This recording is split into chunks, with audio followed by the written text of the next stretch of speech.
ಕೈಲಿ ಮಾಡಕ್ ಆಗ್ದ ನಾಲಾಯಕಗಳು ನೀವು ಅಂದ್ರೆ ನಿಮ್ ಪಾಡಕ್ ನೀವು ಮನೆಗಿರ್ರಿ. ಅದನ್ ಬಿಟ್ಟು ಯಾಕೆ ಸೌಜನ್ಯ ಸೌಜನ್ಯ ಅಂದಕ್ ಬಂದಿದ ತಕ್ಷಣ ಧರ್ಮ ಬಂತು, ಜಾತಿ ಬಂತು. ಯಾಕೆ? ಸತ್ತಿರೋಳು ಹಿಂದೂ ಧರ್ಮದವಳಲ್ವಾ? ನೀನ್ ಹಿಂದೂ ಅಲ್ವಾ? ನೀನ್ ಅಪ್ಪಟ ಹಿಂದೂ ಅಲ್ವಾ? ನಿನಗ್ ದಮ್ಮಿಲ್ವಾ? ನೀನ್ ತಾಕತ್ತಿಲ್ವೇನ್ರಿ ನಿನಗೆ? ಬಂದ್ ವಿಚಾರ ಮಾತಾಡ್ಬೇಕಾಗಿತ್ತು. ಧರ್ಮದ ಬಗ್ಗೆ ಮಾತಾಡ್ತೀಯ ನೀನು? ಯಾವ ಧರ್ಮದಗೋಸ್ಕರ ನೀನು ಹೋರಾಟ, ಎಷ್ಟು ಜನ ನೀನು ಇದು ಮಾಡಿದ್ಯಾ ನೀನು?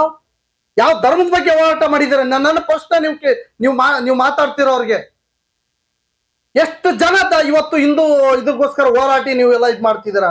ನಿಮ್ಮ ಸೋಷಿಯಲ್ ಮೀಡಿಯಾ ಬೇಳೆ ಬೇಯಿಸ್ಕೊಳ್ಳೋಕೋಸ್ಕರ ನೀವು ಮಾಡೋದಲ್ಲ. ಒಂದ್ ಹೆಣ್ಣಿಗೆ ನ್ಯಾಯ ಕೊಡ್ಸೋದಕ್ಕೋಸ್ಕರ ಹೋರಾಟ ಮಾಡಿ. ಅವತ್ತಿನ ದಿನ ಕರ್ನಾಟಕ ಜನ ಇರುತ್ತೆ. ಇವತ್ತು ಕರ್ನಾಟಕ ಜನ ನೋಡ್ತಾ ಇದೆ ಯಾವ್ದು ಸರಿ ಯಾವ್ದು ತಪ್ಪು ಅಂತ. ಇಂಥ ವಿಚಾರಣೆ ಬಿಟ್ಬಿಟ್ಟು ಯಾವ್ದೋ ಧರ್ಮ ಜಾತಿ, ಯಾವ್ದ್ರಿ ಜಾತಿ ಧರ್ಮ? ಸತ್ತಾಗ ಯಾವ ಜಾತಿ ಧರ್ಮ ಮತ್ತೊಂದು ಮಗ್ದೊಂದು ಯಾವುದೂ ಬರಲ್ಲ. ಬರೋದು ಮನುಷ್ಯ ಜಾತಿ. ನಿಮ್ಗೇನಾದ್ರೂ ನಾಚಿಕೆ ಅನ್ನೋದೊಂದು ಚೂರು ಇದೆಯಾ? ಯಾವ ಮನೆ ಹೆಣ್ಮಕ್ಳು ಹೆಂಗಾದ್ರೂ ಹಾಳಾಗೋಗ್ಲಿ, ನಮ್ಮನೆ ಹೆಣ್ಮಕ್ಳು ನೆಟ್ಟಗಿರ್ಬೇಕನ್ನೋದು ಯಾವ ಮಟ್ಟಿಗೆ ಸರಿ ಅನ್ಸುತ್ತೆ? ಇವತ್ತು ಅವ್ರ ಮನೆ ಅಳ್ತಾ ಇದ್ರೆ ನಾಳೆ ದಿನ ನಿಮ್ಮನೆ ಹಳ ಪರಿಸ್ಥಿತಿನೂ ಬರ್ಬೋದು. ಯಾರ್ ಕಾಣೆ?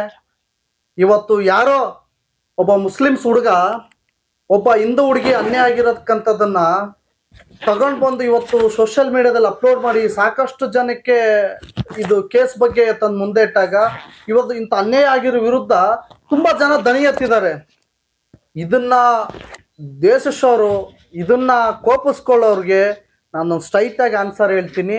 ಇವತ್ತು ಅವನಿಗೆ ಸಾಕಷ್ಟು ಕೊಲೆ ಬೆದರಿಕೆ ಬರ್ತಾ ಇದೆ, ಬಹಳಷ್ಟು ಕಾಲ್ ಬರ್ತಿದೆ, ಕಂಪ್ಲೇಂಟ್ ಬರ್ತಿದೆ. ನಾನು ಹೇಳೋದಷ್ಟೇ ಸ್ವಾಮಿ, ಇವತ್ತು ಅನ್ಯಾಯ ಆಗ್ತದೆ ಅಂದ್ರೆ ಅದ್ರ ವಿರುದ್ಧ ನಿಂತ್ಕೊಳ್ಳೋಕ್ ಕೇಳೋ ಹಕ್ಕು ಅಧಿಕಾರ ಸಾಮಾನ್ಯ ಜನಕ್ಕೆ ನಮಗಿಲ್ವಾ? ಪ್ರಜೆಗಳಿಗಿಲ್ವಾ? ಎಲ್ಲ ಅಧಿಕಾರ ಹಕ್ಕು ಪ್ರಜೆಗಳಿಗಿದೆ ಅಲ್ವಾ? ನಾನು ಹೇಳ್ತಾ ಇರೋದು ಇಷ್ಟೇ.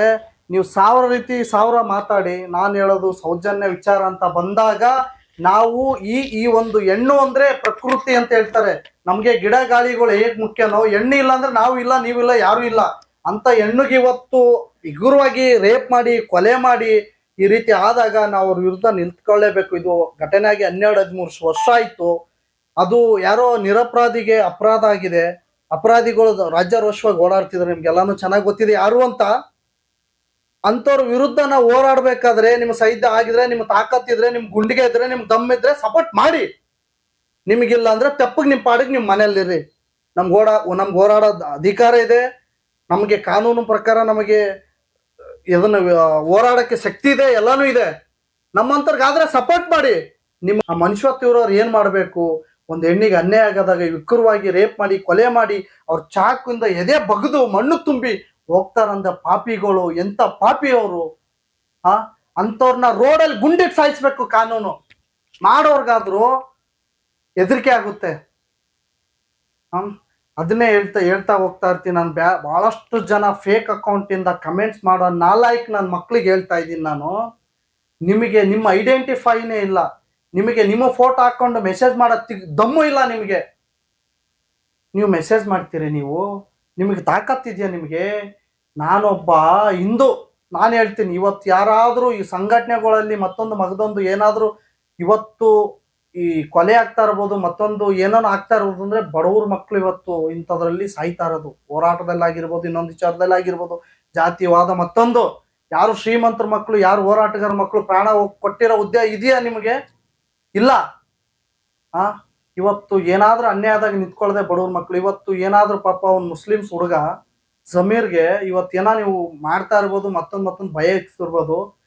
ಅವತ್ತು ಅವನೊಬ್ಬನು ಬಂದು ದನಿ ಎತ್ತಿದಕ್ಕೆ ಇವತ್ತು ಅವನ ತರ ಸಾವಿರಾರು ಜನ ಯುವಕರು, ಲಕ್ಷಾಂತರ ಜನ ಕರ್ನಾಟಕದಲ್ಲಿ ಯುವಕರು ನಾವೆಲ್ಲ ನಿಂತಿದೀವಿ.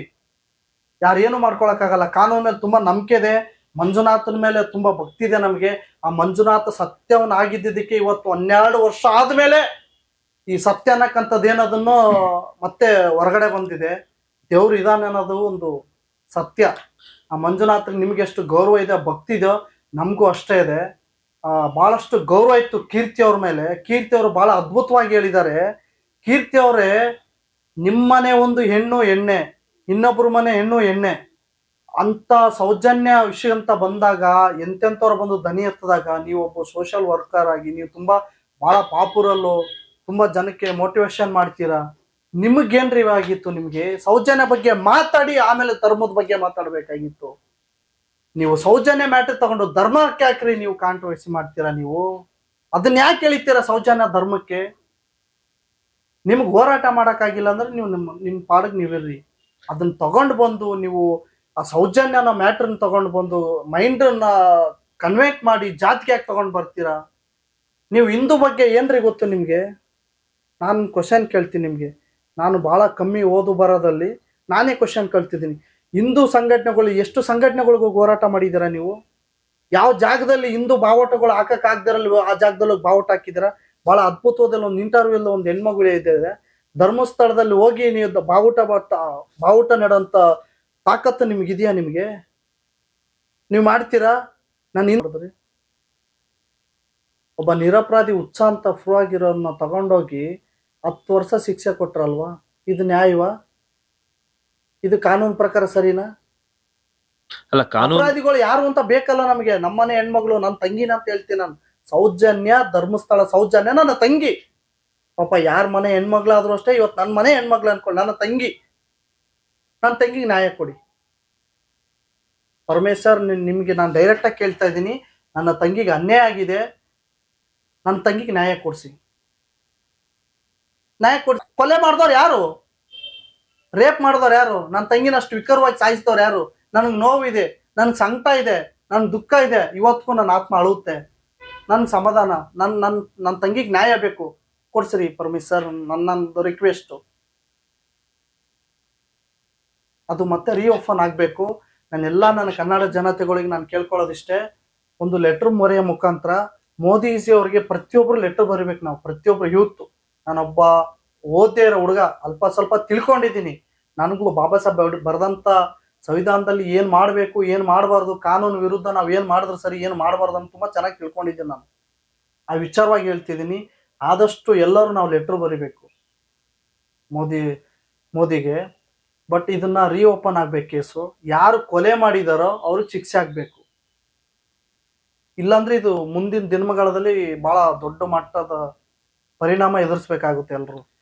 ಅಂದ್ರೆ ಇವರಿಗೆ ಶಿಕ್ಷೆ ಆಗೋದ್ರಿಂದ ಮುಂದೆ ಈ ತರ ಪ್ರಕರಣಗಳು ಕಡಿಮೆ ಆಗ್ತವೆ ಅಂತ ನೀವು? ಹೌದು ಸರ್. ನಾಳೆ ದಿನ ನೋಡಿ ಅದೊಂದು ವಿಚಾರದಿಂದ, ಈಗ ಸೌಜನ್ಯ ನನ್ನ ತಂಗಿಯಿಂದ ಇವತ್ತು ಎಷ್ಟೋ ತಂಗಿಂದ್ರು, ಅಕ್ಕಂದ್ರು, ನನ್ನ ತಾಯಿಂದ್ರು ಎಷ್ಟೋ ಜನ ರೇಪ್ ಒಳಗಾಗಿ ಎಷ್ಟಷ್ಟು ವಿಕರವಾಗಿ ಸಾಯಿಸ್ತಾರೆ. ಮೊನ್ನೆ ಡಾಕ್ಟರ್ ಎಲ್ಲ ಕಲ್ಕತ್ತಾದಲ್ಲಿ ಆಗ್ಲಿಲ್ವಾ? ಮೊನ್ನೆ ಇಲ್ಲೇ ಹಾಕಿನೇ ಮಾಗಡಿಯಲ್ಲಿ ಆಗ್ಲಿಲ್ವಾ? ಬಾಗಲಕೋಟೆಯಲ್ಲಿ ಆಗ್ಲಿಲ್ವಾ? ಬಹಳಷ್ಟು ಜನ ಹೇಳ್ತೀನಿ. ಇನ್ನೊಂದು ವಿಚಾರ ಅಂತ ಬಂದಾಗ ಕೆಲವೊಂದು ಘಟನೆಗಳು, ನಾನೊಬ್ಬ ಡಿ ಬಾಸ್ ಅಭಿಮಾನಿಯಾಗಿ ಹೇಳ್ತೀನಿ, ನಮ್ಮ ಬಾಸ್ ಒಂದು ಸಿಕ್ರೆಟ್ ಹೊಡೆದ್ರು, ಎಲ್ಲ ಒಂದು ಹೋಗಿ ಹುಚ್ಚಾವಿದ್ರು ತಗೊಂಡು ದೊಡ್ಡದಾಗಿ ತೋರಿಸ್ತೀರಾ. ಕೆಲವೊಂದು ಮಾಧ್ಯಮದವ್ರದ್ದು ಹೇಳ್ತಿದ್ದೀನಿ, ಇಂಥ ವಿಚಾರ ಬಂದಾಗ ಎಲ್ಲೋಯ್ತು ನೀವೆಲ್ಲ ಯಾಕೆ ಕೈ ಕೊಟ್ಕೊಂಡು ಸುಮ್ಮನಿದ್ದೀರಾ? ನನ್ಗೊಂದು ಆತ್ಮಸಾಕ್ಷಿ ಕಾಡ್ತಾ ಇದೆ ನನಗೆ. ನೀವೆಲ್ಲ ಎಲ್ಲಿದ್ದೀರಾ? ನಾನು ಬಹಳಷ್ಟು ನೋಡ್ತಾ ಇದ್ದೀನಿ, ಕೆಲವೊಂದು ಮಾಧ್ಯಮದವ್ರು ಆಗ್ತಿದ್ದಾರೆ, ಇನ್ನು ಕೆಲವರು ಅದ್ರ ವಿಷಯನೇ ಇಲ್ಲ. ಯಾಕೆ ಸಮಾಜಕ್ಕೆ ಯಾಕೆ ಕೊಡ್ತಾಳೆ? ನೀವು ಮಾಡ್ತಾರ ಕೆಲಸ ನೀವು ನ್ಯಾಯವಾಗಿ ಮಾಡ್ತಿದ್ದೀರಾ? ಇವತ್ತು ಸೌಜನ್ಯ ಒಂದು ಹೆಣ್ಣು ಅಲ್ವಾ? ಅಲ್ಲ, ಬಟ್ ಕೆಲವ್ರು ಮಾಡ್ತಾ ಇದಾರೆ, ಕೆಲವ್ರು ಮಾಡಿ ತೋರಿಸ್ತಾ ಇದಾರೆ. ಅದನ್ನೇ ಕೆಲವ್ರು ಮಾಡ್ತಿದಾರೆ. ಇನ್ನು ಕೆಲವ್ರಿಗೆ ಏನಾಗಿದೆ, ದರ್ಶನ್ ಅಂತ ಬಂದಾಗ ದೊಡ್ಡ ರೌಂಡ್ ಹಾಕಿ ಹೊಡಿತೀರಾ, ರೌಂಡ್ ಹಾಕಿ ತೋರಿಸ್ತೀರಾ. ತಪ್ಪು ಅನ್ನೋದೇ ಗೊತ್ತಿಲ್ಲ ನಿಮ್ಗೆ ತಾಕತ್ತಿದೆ, ದರ್ಶನ್ ಸರ್ ತಪ್ಪು ಮಾಡಿದ ಅಂತ ಪ್ರೂವ್ ಮಾಡೋ ತಾಕತ್ತಿದೆಯಾ ನಿಮ್ಗೆ? ಅವ್ರು ಮಾಡಿರೋ ಒಳ್ಳೆ ದಾನ ಧರ್ಮಗಳು ತೋರಿಸಿ ನೋಡೋಣ. ಇವತ್ತು ಅನ್ಯಾಯ ಆಗಿರೋ ಸೌಜನ್ಯ ಅದು ತೋರಿಸಿ ನೋಡೋಣ. ಒಂದು ಬಡ ಹೆಣ್ಮಗಳಿಗೆ ನ್ಯಾಯ ಕೊಡಿಸಿದ್ರು ಕನ್ನಡಿಗರು, ಕನ್ನಡ ಮೀಡಿಯಾಗಳು ಅಂತ ಇವತ್ತು ದೊಡ್ಡ ಬಹಳ ಹೆಮ್ಮೆಯಿಂದ ನಾನು ಹೇಳ್ಕೊಂತೀನಿ. ನಾನು ಎಲ್ಲಾದ್ರು ಬಹಳ ಡಿ ಬಾಸ್ ಅಭಿಮಾನಿಗಳು ಬಹಳ ಮೀಡಿಯಾದಿಂದ ಅವಾಯ್ಡ್ ಮಾಡ್ತಾರೆ. ಬಹಳ ನಾನು ಹೆಮ್ಮೆಯಿಂದ ಹೇಳ್ಕೊಂತೀನಿ. ಸೌಜನ್ಯ ವಿಚಾರವಾಗಿ ನೀವು ಧ್ವನಿ ಎತ್ತಿ ನೀವು ಸಪೋರ್ಟ್ ಮಾಡಿದ್ರೆ ನಾನು ಹೆಮ್ಮೆಯಿಂದ ಹೇಳ್ಕೊಂತೀನಿ. ನಾನು ಯಾವುದೋ ಒಂದು